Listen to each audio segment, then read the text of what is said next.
Bung Karno galau. Ia menghitung jika sampai terjadi peperangan, secara matematis tidak akan mungkin bisa mengalahkan sekutu. Persenjataan mereka jauh lebih lengkap dan keahlian militernya lebih memadai.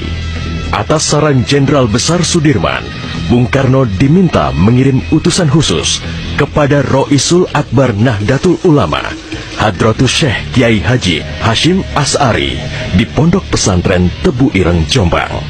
Tujuannya meminta fatwa Kiai Hashim tentang hukumnya berjihad membela negara yang notabene bukan negara Islam seperti Indonesia. Kiai Hashim lantas memanggil Kiai Haji Wahab Hasbuloh dari Tambak Beras, Jombang. Kiai Wahab diminta mengumpulkan ketua-ketua NU se-Jawa dan Madura untuk membahas persoalan ini. Bukan hanya itu, Kiai Hashim juga meminta kiai-kiai utama NU melakukan sholat istikharah, salah satunya Kiai Abbas dari Buntet, Cirebon, Jawa Barat. 21 Oktober 1945, seluruh delegasi NU se-Jawa dan Madura telah berkumpul di kantor pusat Ansor di Jalan Bubutan, Surabaya.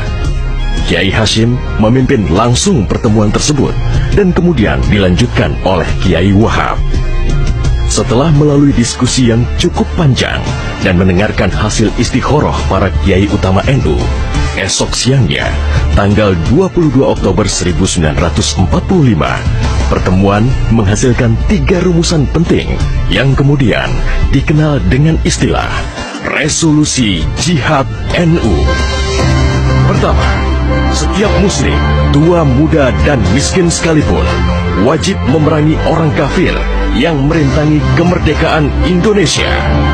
Kedua, pejuang yang mati dalam membela kemerdekaan Indonesia layak dianggap syuhada.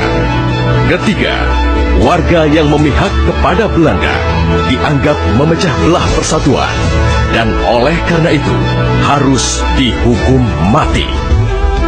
Dokumen resolusi jihad ditulis dalam huruf Arab Jawa atau pegon, ditandatangani Kiai Haji Hashim Asy'ari, disebarluaskan ke jaringan pesantren, tak terkecuali kepada komandan-komandan Laskar Hizbullah dan Sabilillah di seluruh penjuru Jawa dan Madura.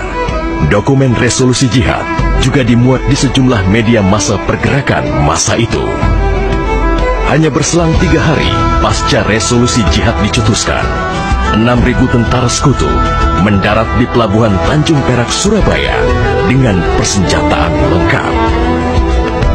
Mendengar kedatangan pasukan penjajah, ribuan santri dan kiai dari penjuru Jawa Timur bergerak menuju Surabaya. Situasi pun terus memanas dan cenderung tak terkendali. Resolusi jihad NU telah memompa semangat perlawanan rakyat dan memicu terjadinya pertempuran hebat selama 3 hari di Surabaya, tanggal 27, 28, dan 29 Oktober 1945. Tentara Inggris kewalahan menghadapi perlawanan rakyat Jawa Timur. Mereka lantas mendatangkan Bung Karno ke Surabaya untuk diajak berunding melakukan gencatan senjata. Pagi hari tanggal 30 Oktober, gencatan senjata ditandatangani pemerintah Indonesia dan Inggris. Namun, sore harinya terjadi insiden di Jembatan Merah yang menewaskan orang nomor 1 tentara Inggris di Surabaya, Jenderal Malabi. Gencatan senjata pun langsung berakhir. Pengganti Malabi, Jenderal Robert Munser, mengultimatum Laskar Pejuang dan tentara Indonesia agar menyerahkan senjata kepada Inggris paling lambat 10 November 1945. Jika tidak, Inggris mengancam akan membumi hanguskan Surabaya. Mendengar ancaman itu, para komandan Laskar Hizbullah, Sabilillah, Mujahidin, TKR, dan para santri marah besar. Seorang pemuda bernama Sutomo atau yang dikenal dengan Bung Tomo sowan kepada Kiai Hashim. Ia meminta izin kepada Kiai Hashim untuk menyiarkan dan menyebarluaskan resolusi jihad melalui radio. Bismillahirrahmanirrahim. Merdeka! Saudara-saudara penduduk kota Surabaya, kita semuanya telah mengetahui bahwa hari ini tentara Inggris telah menyebarkan pamflet-pamflet yang memberikan suatu ancaman kepada kita semua.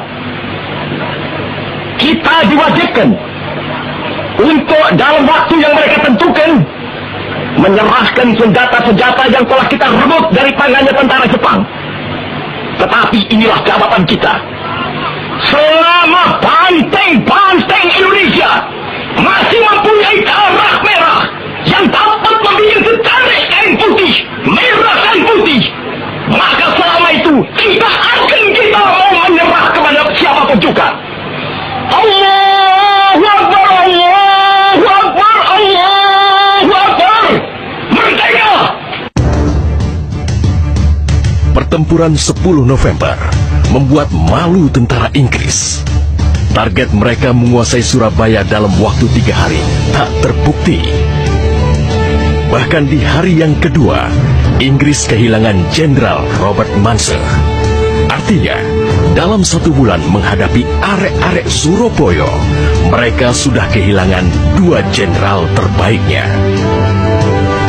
Perang Surabaya berlangsung selama 3 minggu. Takbir dan pekik merdeka menggema selama pertempuran berlangsung.